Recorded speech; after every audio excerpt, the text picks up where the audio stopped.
Hello everyone, in this video I'm going to show you on how you can create a Mangopay account. But before that, here is what you should know before using Mangopay. So to use Mangopay, your company must be registered in one of the countries of the European Economic Area, and only marketplaces, crowdfunding, and collaborative economy platforms can use their API. So MangaPay does not accept companies making bets, games, and adult content. Their legal department reserves and the right refuse to your activity. And lastly is the activate production account from MangaPay to Friday noon.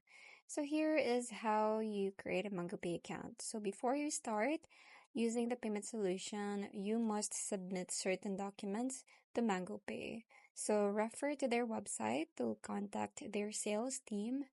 Now, to start the processing payment with MangoPay, you must follow these steps. First is create your company account on the MangoPay website. You just have to go to the MangoPay website and then create your company account there, and then download your KYC documents. Third is request and sign your contract. And lastly is publish the MangoPay terms and conditions on your marketplace. So that's pretty much it. I hope you find this video helpful. Thank you for watching, and I'll see you in my next one. Bye!